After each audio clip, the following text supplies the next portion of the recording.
자기가 하늘에서 내려온 떡이라 하심으로 유대인들이 예수에 대하여 수군거려 이르되 이는 요셉의 아들 예수가 아니냐?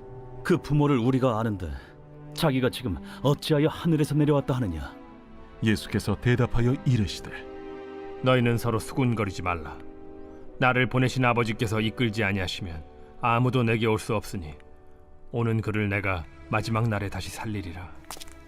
선지자의 글에 그들이 다 하나님의 가르치심을 받으리라 기록되었은즉 아버지께 듣고 배운 사람마다 내게로 오느니라.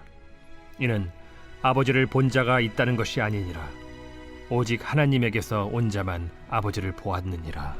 진실로 진실로 너희에게 이르노니 믿는 자는 영생을 가졌나니 내가 곧 생명의 떡이니라. 너희 조상들은 광야에서 만나를 먹었어도 죽었거니와 이는 하늘에서 내려오는 떡이니 사람으로 하여금 먹고 죽지 아니하게 하는 것이니라. 나는 하늘에서 내려온 살아있는 떡이니 사람이 이 떡을 먹으면 영생하리라. 내가 줄 떡은 곧 세상의 생명을 위한 내 살이니라. 그러므로 유대인들이 서로 다투어 이르되 이 사람이 어찌 능히 자기 살을 우리에게 주어 먹게 하겠느냐? 내가 진실로 진실로 너희에게 이르노니 인자의 살을 먹지 아니하고 인자의 피를 마시지 아니하면 너희 속에 생명이 없느니라. 내 살을 먹고 내 피를 마시는 자는 영생을 가졌고 마지막 날에 내가 그를 다시 살리리니 내 살은 참된 양식이요 내 피는 참된 음료로다. 내 살을 먹고 내 피를 마시는 자는 내 안에 거하고 나도 그의 안에 거하나니 살아계신 아버지께서 나를 보내심에 내가 아버지로 말미암아 사는 것 같이 나를 먹는 그 사람도 나로 말미암아 살리라. 이것은 하늘에서 내려온 떡이니 조상들이 먹고도 죽은 그것과 같지 아니하여 이 떡을 먹는 자는 영원히 살리라. 이 말씀은 예수께서 가버나움 회당에서 가르치실 때에 하셨느니라. 사랑하는 우리 프라하만교회 성도 여러분, 또 아침 온라인 예배 함께하는 모든 형제자매 여러분, 주님의 이름으로 문안을 드립니다. 2026년 2월 19일 목요일 요한복음 6장 41절에서 59절 말씀 가지고 주님 안에 거하는 생명이라는 제목으로 함께 말씀 나누겠습니다. 요한복음 6장 말씀에서 이제 우리가 오병이어의 기적 이후에 수많은 사람들의 이 팬처럼 무리들이 예수님을 쫓았던 장면을 우리가 봤고, 그들은 현실적으로 배가 고팠기 때문에 그 현실의 문제를 해결해 줄 왕을 찾았다고 우리가 함께 나눴죠. 그런데 오늘 이 본문의 분위기가 좀 사뭇 다릅니다. 환호성은 사라지고 수군거림과 불평 그리고 당혹감이 그 자리를 채우는데, 왜냐하면 예수님께서 그들의 기대를 깨뜨리는 아주 충격적이고도 본질적인, 그러니까 사람의 필요를 채워주는 말씀, 듣고자 하는 소리를 들려주지 않기 때문에 이런 일이 벌어지는 것이죠. 오늘 이 아침에 단순히 배를 채우는 빵이 아니라 영원히 목마르지 않는 생명을 우리 영혼 깊숙이 채우는 시간이 되기를 원하고, 단지 어떤 그 문자 텍스트를 읽고 지나가는 아침이 아니라 살아계신 주님이 내 안에, 내가 주님 안에 거하는 신비의 또 귀하고 복된 이 아침에 우리가 서로 또 다른 곳에 있지만 한 곳에 있는 것처럼 드리는 귀하고 복된 예배 되기를 간절히 축복합니다.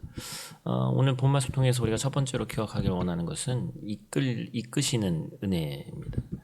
주님께서 이제 우리를 이끄시는데, 요한복음 6장 44절 말씀, 나를 보내신 아버지께서 이끌지 아니하시면 아무도 내게 올 수 없으니 오는 그를 내가 마지막 날에 다시 살리리라. 아멘. 유대인들이 예수님을 향해서 이제 수군거리는 거예요. 논리가 이제 명확하죠. 원래 알고 있던 요셉의 아들 예수가 아니냐, 우리가 그 부모를 다 아는데 지금 자기가 어째서 하늘에서 내려왔다 하냐. 그들은 이제 현실적인 어떤 팩트를 가지고 얘기하고 있습니다. 예수님 고향이 어디인지, 아버지가 누구인지, 어떤 환경에서 자랐는지 어릴 때부터 알고 있었다는 것이죠. 그런데 바로 그 안다는 사실이 그들의 눈을 멀게 했고, 그래서 그건 사실 이제 죽은 지식이 되는 것이죠. 우리도 이 땅에서 살아가면서 이런 함정에 빠질 때가 많이 있습니다. 아이고 내가 잘 알지, 아이고 그 사람, 최고 사람들은 다 그래, 이민사회는 뻔해. 우리가 가진 경험과 지식이 때로는 하나님의 새로운 일하심을 보지 못하게 하는 거대한 장벽이 되기도 하죠. 유대인들에게 여러분 예수님에 대한 지식은 풍부했지만 그것이 요셉의 아들이라는 인간적인 배경에 갇힌 지식이었죠. 그 어설픈 지식이 참 생명이시고 떡이신 주님을 알아보지 못하게 만들었습니다. 내가 아는 상식, 내가 아는 논리, 내가 경험한 데이터가 하나님을 판단하는 기준이 돼버린 거예요. 무서운 얘기죠. 이때 예수님께서 아주 중요한 영적 원리를 말씀하시는데 여기서 이끈다고 말씀하시잖아요. 이 헬라어 단어 원어적 의미는 아주 강력한 힘입니다. 그물에 걸린 고기를 끌어올리거나 강제로 잡아당길 때 쓰는 단어인데, 그래서 우리의 믿음은 나의 지적 동의나 논리적 확신에서 시작되는 것이 아니더라는 거예요. 신앙의 깊이는 내가 성경을 얼마나 많이 아느냐, 많이 읽느냐, 내가 교회 생활을 얼마나 오래 했느냐, 그걸 이루어지는 것이 아니죠. 신앙의 깊이는 내가 얼마나 하나님의 이끄심을 받고 살아가고 있느냐로 드러납니다. 오늘 하루 우리의 지식과 경험을 내려놓으시길 바랍니다. 내가 해봐서 아는데 뭐 이런 얘기를 하지 말아야 돼요. 대신 하나님의 이끄심에 민감하게 강력하게 반응하시기 바랍니다. 하나님은 명령으로 우리를 부르시는 것이 아니라 사랑으로 우리를 끌어당기신다. 그 불가항력적인 은혜의 이끌림이 오늘 우리의 출근길에, 또 육아의 현장에, 또 아이들을 키우면서 직장에서, 또 사업장에서, 삶의 현장에서 고단한 이민 생활의 한복판에 있음을 믿는 저와 여러분들 되시기를 간절히 축복합니다. 두 번째로 기억할 것은 연합을 통한 생명입니다. 56절 말씀.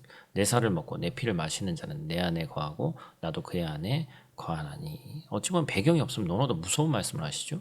율법적이나 정서적으로나 유대인들이 도저히 받아들일 수 없는, 어떻게 피를 먹느냐, 그렇죠? 신성 모독처럼 들리는 것입니다. 여기서 먹는다라는 표현을 주목해 볼 필요가 있는데, 요한복음 6장 초반부에서 일반적으로 먹는다는 뜻의 그 헬라어 단어가 일반적인 단어가 쓰였지만 54절 이후에 예수님은 또 다른 단어를 쓰십니다. 트루고라는 단어를 쓰시는데, 이 단어는 짐승이 먹이를 씹어먹다 아주 리얼하고 처절하게 씹어먹는 행위를 묘사합니다. 단순히 맛을 보는 것이 아니라 음식을 뜯고 씹어서 삼켜서 그 음식이 내 몸의 일부가 되게 하는 것이 주님이 말씀하신 먹음이에요. 광야의 조상들이 만나를 먹었어도 죽었습니다. 만나는 하늘에서 내려왔지만 결국은 육체의 배고픔만 해결하는 도구였기 때문에 그렇습니다. 하지만 지금 본문 말씀에서 생명의 떡이신 예수님 다르다는 것이죠. 주님은 우리를 바깥에서 돕는 어떤 조력자가, 헬퍼가 아니라는 거예요. 주님께서 우리 안에 들어오셔서 우리가 직접 살아가시고 생명 그 자체가 되기를 원하신다라는 것입니다. 우리가 이 땅에서 특히나 이 외국에 살아가면서 많은 외로움을 또 느끼시는 분들이 있을 겁니다. 그때마다 주님이 내 안에 거하라 라고 말씀하시면서, 여기서 거한다라는 말은 잠시 들렸다 가는 손님이 아니라 주님은 영원히 우리 안에 살아 계시는 거예요. 아버지와 아들이 서로 안에 있는 것처럼 주님이 지금 여러분의 그 답답한 속마음에 불안한 미래 계획 안에 이미 들어와 계시다라는 것입니다. 우리는 그리스도를 아는 수준을 넘어서 그리스도로 사는 존재가 되어야 한다라는 것입니다. 오늘 우리가 섭취해야 될 양식은 걱정과 근심이 아니라 세상의 뉴스와 한율 정보 그 정도가 아니라 바로 예수 그리스도인 줄로 믿습니다. 그분을 깊이 묵상하고, 좀 우리 표현으로는 세지만 씹어 먹듯이 묵상해야 됩니다. 주님의 약속을 우리의 세포 하나하나가 기억하도록 깊이 되새기는 귀하고 복된 아침 되기를 축복합니다. 우리가 이 땅에서 이제 살아가면서 현실이 결코 녹록지 않다라는 것을 우리가 너무나도 잘 알고 있습니다. 하지만 우리 안에는 세상이 줄 수 없는 생명의 떡 예수 그리스도가 계시죠. 외적 행위로 신앙을 증명하려 하지 마시고 내면으로 일어나는 변화, 내 안에 계신 주님을 발견하고 주님과 함께 숨쉬는 하루 되시기를 축복합니다. 그때 우리는 죽음을 이기는 생명, 세상을 이기는 담대함으로 오늘을 능히 살아낼 힘이 생길 줄로 믿습니다. 우리 본 말씀 가지고 우리가 한번 실천하기를 원하는 것은, 말씀 중간에도 말씀드렸지만 이미 다 알고 있어. 그 사람 원래 그래. 그런 거 하지 말자는 거예요. 직장이나 가정에서, 또 삶의 현장에서 누군가의 행동이 거슬리거나 어떤 상황이 뻔하게 예측될 때 마음속에 내가 다 안다고 생각하지 않겠습니다. 그리고 그 순간 짧게 주님의 관점으로 보게 이끌어 주시옵소서라고 기도하면서 내 경험이라는 죽은 지식을 차단하는 그런 훈련이 우리 가운데 있기를 축복합니다. 우리 다 있는 자리에서 함께 기도하고 마치도록 하겠습니다. 사랑의 아버지 하나님, 하늘에서 내려온 생명의 떡 우리 주 예수 그리스도를 이 아침에 다시 한번 바라보며 나아갑니다. 프라의 이 아침 여전히 해결되지 않은 삶의 많은 문제들과 특별히 이 해외에서 살아가면서 불안한 미래를 안고 하루하루를 시작하는 사랑하는 성도들이 있습니다. 우리가 때로 주님을 너무 잘한다고 착각하면서 내 경험과 알량한 지식으로 주님의 능력을 제한했음을 이 시간 회개합니다. 우리가 온전히 아버지께서 우리를 이끌어 주시지 않으면 한 발자국도 주님께 나아갈 수 없는 존재임을 고백하게 하시고, 오늘 하루 주의 사랑의 줄로 우리를 강력하게 이끌어 주시옵소서. 오늘도 삶의 자리에서 각자의 또 삶의 더 넓은 처소로 파송되는 직장, 사업장, 또 학교로 파송되는 귀한 성도들의 발걸음 위에 세상이 줄 수 없는 평안과 생명력을 더해 주시고 주님과 동행하는 하루 되게 하여 주시옵소서. 예수님 귀하신 이름으로 기도드립니다. 아멘.